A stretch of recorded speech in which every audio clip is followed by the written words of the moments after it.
Allô tout le monde, j'espère que vous allez bien. Re-bienvenue sur ma chaîne YouTube. Ça fait tellement, mais tellement longtemps que je me suis pas assise devant ma caméra pour vous filmer une vidéo YouTube.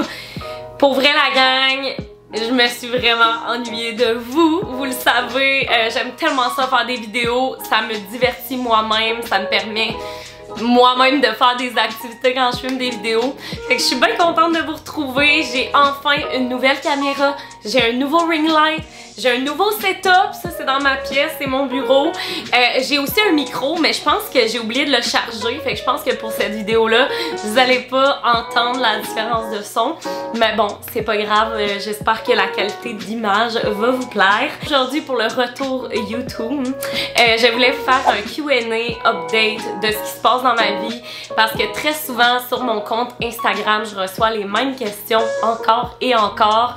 Et je me dis qu'au lieu de me répéter, ben j'allais faire une vidéo où ce que je répondais à pas mal toutes vos questions sans gêne, en toute honnêteté.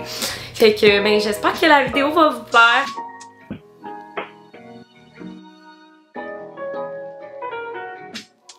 Première question, on commence en grand. Tes seins sont-ils vrais? Oui, mes seins sont 100% naturels. Je n'ai pas eu recours à aucune chirurgie esthétique, aucune chirurgie plastique. Je sais pas si on peut encore dire ça comme ça. Mais pour faire suite à une autre des questions qui m'a été posée, je n'ai pas eu de botox, j'ai pas eu, en fait, j'ai rien eu. Comme trop une personne qui change d'idée rapidement. Je pense pas que tout ce qui est chirurgie, c'est pour moi. Ça me ferait trop stressée, puis pour être bien honnête avec vous, j'adore mon apparence telle que je suis. Vous faites l'amour combien de fois par semaine? Je sais pas pourquoi, mais tout le monde veut savoir ça. Puis honnêtement, on n'a pas un chiffre exact à vous donner chaque semaine. Je vous dirais qu'en moyenne, c'est 2 fois. Mais sinon, il y a des semaines que ça peut être 0. Il y a des semaines, ça peut être 4. Puis ben, il y a des fois qu'on peut passer 2 semaines sans le faire. Ça n'a pas nécessairement de raison, c'est que des fois ça nous tente un peu moins, des fois on est fatigué, des fois on est occupé. Puis honnêtement, vivons la sexualité quand ça nous tente. Puis Matt et moi, on a une très belle communication sexuelle. Si moi ça me tente pas, ben j'ai dit ben let's go, va te masturber, tu comprends?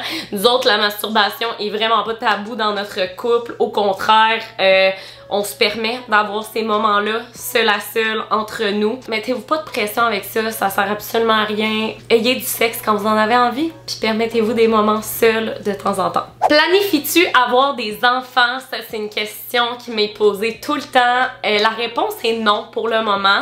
Matt et moi, on se voit pas avoir des enfants. Je sais qu'on aimerait vraiment ça avoir des enfants pour voir à quoi qu'ils ressemblent, mais tu sais, t'as pas des enfants pour ça. Je veux dire, je suis pas égoïste et conne à ce point-là. Et pour être bien honnête avec vous, avec tout ce qui se passe dans le monde, avec les guerres, le droit à l'avortement, les fusillades, tout ça, je me verrais pas donner naissance à un enfant. Si vous avez des enfants, c'est tellement correct. Ma soeur, elle a 3 petits bébés, puis elle les aime tellement.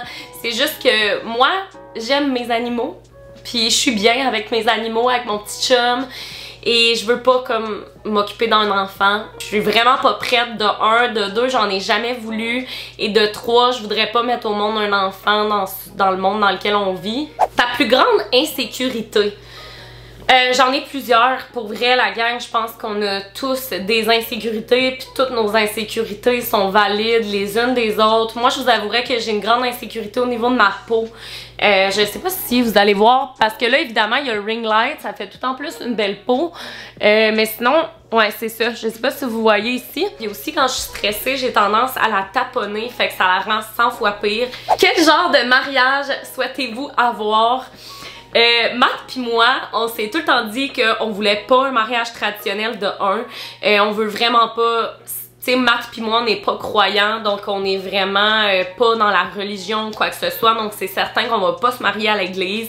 On veut se marier en nature, dans une place où il va y avoir plein de chalets autour, pour que nos amis, notre famille puissent dormir parce qu'on prévoit un méga gros party. On veut que ce soit la fiesta, là. Comme il va y avoir de la bouffe en masse, le monde va pas manquer d'alcool, ça va être débile mental. Puis moi, mon mariage, je veux pas que ça soit rien de compliqué, Puis de toute façon, Matt, je le connais, il aime pas ça organiser absolument rien. Fait que c'est sûr qu'on va se prendre sûrement une organisatrice de mariage ou un organisateur de mariage. Parce que moi, je veux pas me donner ce stress-là. J'apprends de plus en plus à lâcher prise. Parce que quand t'as un chum qui lâche prise au quotidien, laisse-moi te dire que des fois, le lâcher prise est difficile. Puis sinon, une des questions, c'était à quel âge, vers quel âge ou quand on allait se marier. Là, présentement, j'ai 26, Matt, il a 27, puis on voulait se marier avant nos 30 ans. Parce que nous, dans le fond, les fiançailles, c'était vraiment symbolique. Donc, on s'est dit, tu sais, c'est une preuve d'amour, on s'est fiancés. Puis on s'est dit que le mariage c'était plus comme une façon pour fêter notre amour, donc on voulait attendre que ça fasse plus longtemps qu'on est ensemble. Là ça va bientôt faire 3 ans, ça passe tellement vite, je n'en reviens pas. Mais en tout cas, voilà. Penses-tu qu'un jour tu devras arrêter YouTube? Je sais pas pour vrai parce que je veux pas me mettre de pression avec ça. Comme vous l'avez vu dans les 2 derniers mois, j'ai pas publié sur YouTube. Puis la raison est simple. De 1, j'avais plus de caméra, mais de 2, j'ai aussi ma chaîne de podcast, la gang. Si jamais vous voulez aller voir ça, j'ai vraiment mis toute mon énergie là-dessus à 100%. L'univers du podcast, c'est vraiment un univers différent que celui que j'ai sur mon YouTube, donc sur ma chaîne personnelle. Mais je fais encore du YouTube, c'est juste que je fais du podcast et non des vidéos plus divertissantes comme on a l'habitude de voir sur ma chaîne personnelle. Mais pour le moment, je veux pas arrêter YouTube. J'aime vraiment ça, filmer des vidéos. Je me considère très chanceuse d'être travailleur autonome puis de pouvoir faire ça.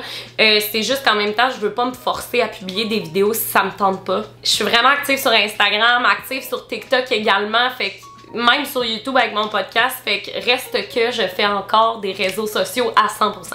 Vous n'aviez pas adopté un 2e chat, il est rendu où? Pour faire une histoire courte, Matt et moi, on avait décidé qu'on voulait adopter un 2e chat pour avoir un ami à Guigui, Guimauve. Et on avait dit à la personne responsable de, en fait, elle qui s'occupait du chat, que nous aimerions le réserver pour pouvoir l'adopter.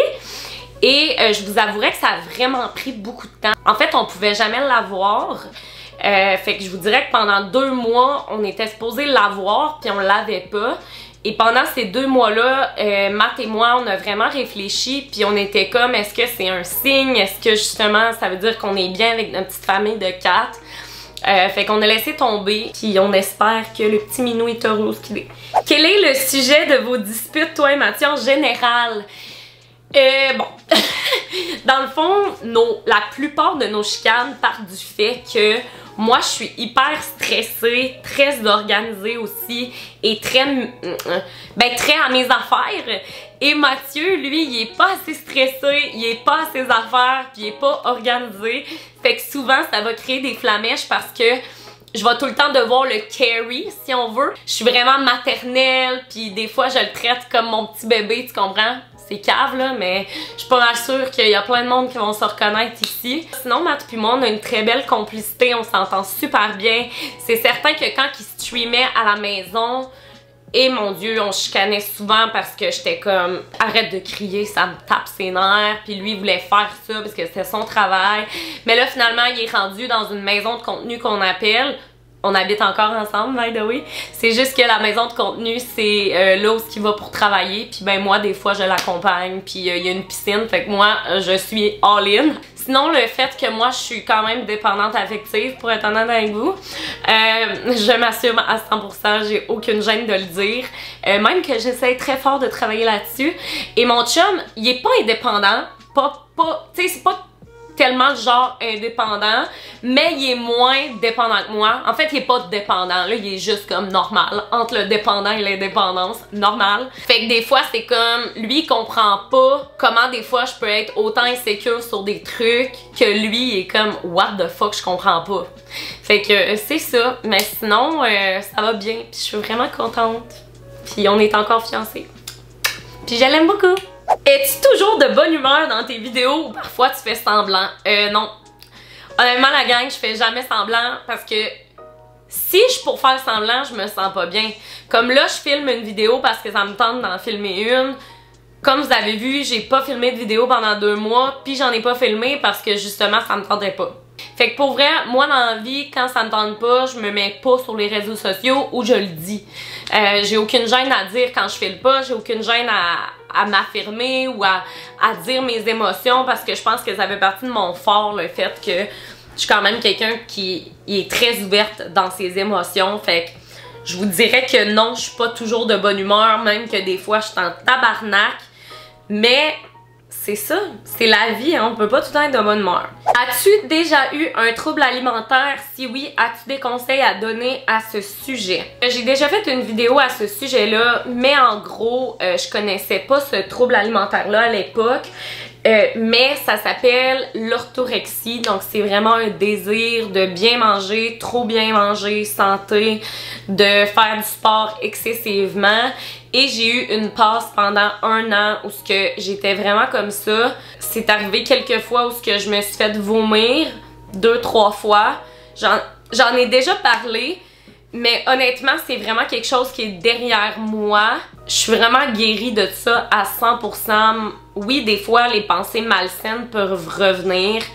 Mais en ce moment, je suis plus du genre à manger intuitivement quand ça me tente. Qu'est-ce que ça me tente de manger en ayant une belle balance.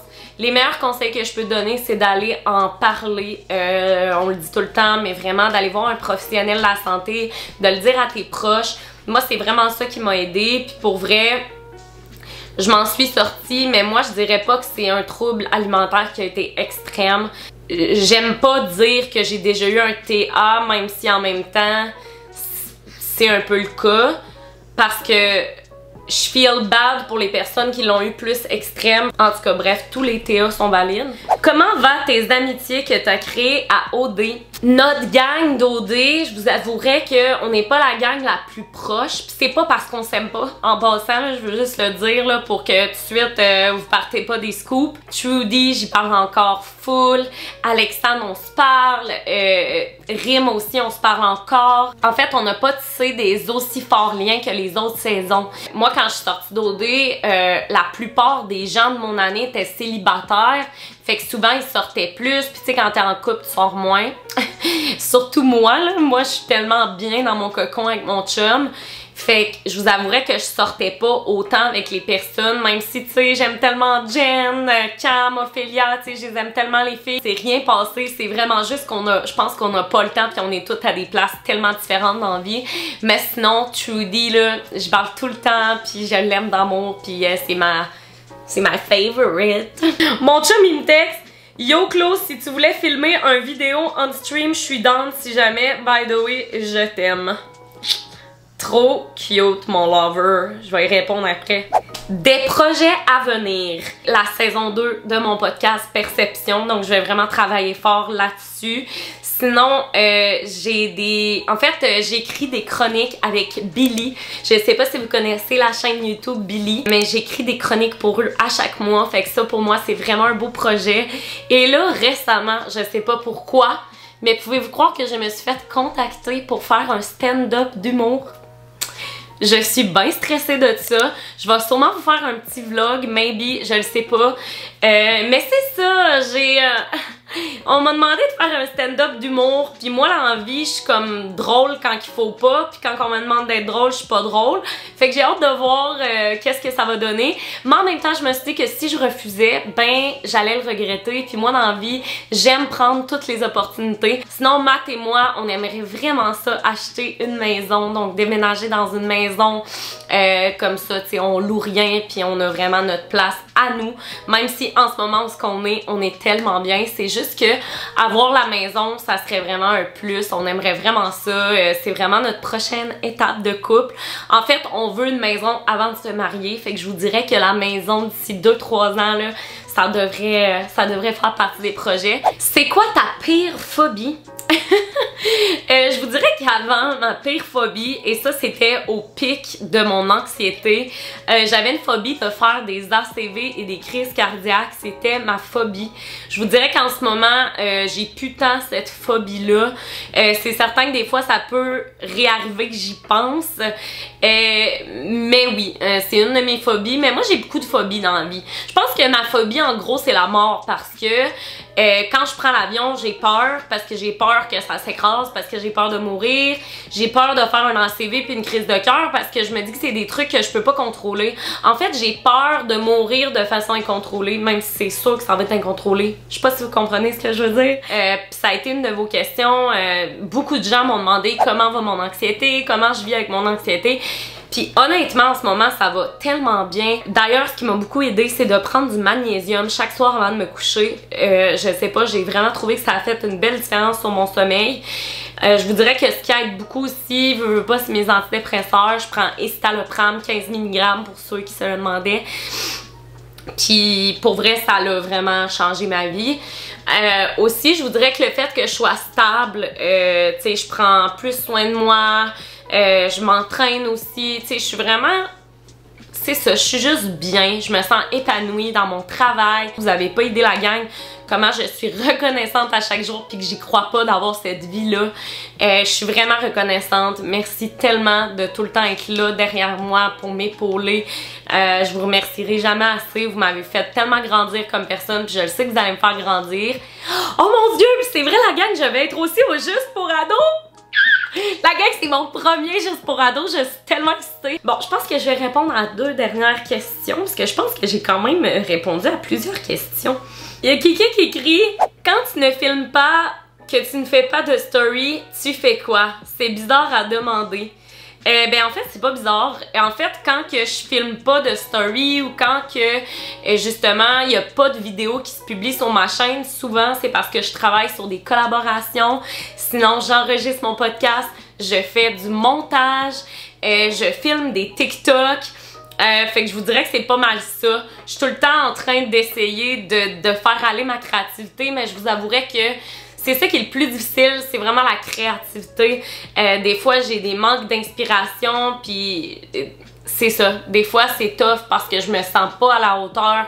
Je me dis, oh my god, j'ai pas, tu sais, tu te mets veux pas une petite pression de te dire, ben voyons, tu sais, je publie sur TikTok, puis j'ai plus d'inspiration pour faire des sketchs, ou je publie sur YouTube, mais j'ai pas d'idée. Fait que c'est souvent des fois d'essayer de faire aller sa créativité. Moi, je suis le genre de personne qui a pas de créativité pendant 2 semaines, puis à un moment donné, pendant 1 semaine, non-stop, j'ai full créativité, full d'idées. Fait que c'est ça, je pense que c'est le plus dur, de tout le temps se renouveler, de tout le temps avoir de la créativité. Quelle est ta relation avec ton corps? On va finir là-dessus, mais en gros, ma relation avec mon corps, là, c'est tout le temps un gros yo-yo. Il y a des jours où je suis comme oh my god, je me trouve tellement sexy. Puis il y a d'autres jours où bien évidemment j'ai mes insécurités, mais j'essaie tout le temps de... En fait, moi je me sens bien quand je m'entraîne. Fait que quand je m'entraîne, je le sais que ça me fait sentir bien. Fait que si je me sens plus... Oh, ben là, je vais essayer d'aller m'entraîner ou je vais essayer d'aller prendre une marche avec Loulou. Je vous dirais qu'il y a des jours où je trouve ça difficile parce que je le sais que j'ai pris du poids. Puis des fois, les gens le remarquent, puis des fois, les gens te font des commentaires. Fait que c'est sûr que ça te rentre dedans parce que des fois, tu regardes des vieilles vidéos. Tu sais, comme récemment, j'ai vu une ancienne vidéo de quand j'étais à OD, puis j'étais comme oh my god, tu sais, j'étais plus mince que présentement, fait que j'ai pris du poids, mais en même temps en ce moment, tu sais, je suis comme ah, j'ai plus de seins, j'ai plus de fesses, fait que je suis quand même contente. D'un autre côté, tu sais, j'aimais full ma jawline, fait que c'est comme plein d'insécurités sur lesquelles je travaille à chaque jour, c'est rien de flagrant. Puis de toute façon, je pense qu'on a tous le droit d'avoir nos insécurités, peu importe notre poids. Des fois, c'est plus difficile de se comparer aux autres, de regarder « Oh mon Dieu, elle a donc un ventre plat » ou « Oh mon Dieu, elle a pas de boutons » ou tu sais, c'est difficile des fois de se comparer, de pas se comparer. J'essaye le plus possible de pas le faire, mais je le fais. Il y a des moments où je suis plus vulnérable puis que ça m'atteint plus. Mais je vous dirais que c'est vraiment une bataille d'une vie, là, la confiance en soi. Puis je suis pas tout le temps confiante. Il y a des jours où je suis vraiment... C'est ça, comme tout le monde, je me trouve pas belle. Tu sais, c'est ça. Je voudrais comme perdre du poids et tout, puis en même temps je veux pas penser comme ça parce que je le sais que c'est malsain. Moi je le sais que je suis heureuse, je sais que j'ai une belle balance, puis c'est de même qu'il faut que tu penses toi aussi. c'est est-ce que tu es heureuse dans les choix que tu fais au quotidien? Est-ce que tu dors bien à chaque nuit? Est-ce que tu bois assez d'eau? Est-ce que tu manges tes fruits et légumes à chaque jour? Est-ce que tu fais du sport? Tu sais, je pense que c'est des trucs qui sont importants, puis à la seconde où tu as tout checké ça sur ta liste, ben t'es all good. Le poids, honnêtement, ça n'a vraiment pas d'impact. Je pense que ce qui a de l'impact, c'est comment tu peux te sentir au quotidien. Fait que voilà, mais la gang, j'espère vraiment que la vidéo vous aura plu. C'est un petit update, mais on va se revoir très bientôt avec des prochaines vidéos parce que j'ai plusieurs vidéos à venir pour vous qui risquent de vous plaire. Fait que voilà. Puis ben sinon, dites-moi dans les commentaires comment vous allez. Puis ben c'est ça. Nous autres, on va se revoir dans une autre vidéo. Bye tout le monde, je vous aime. Bye!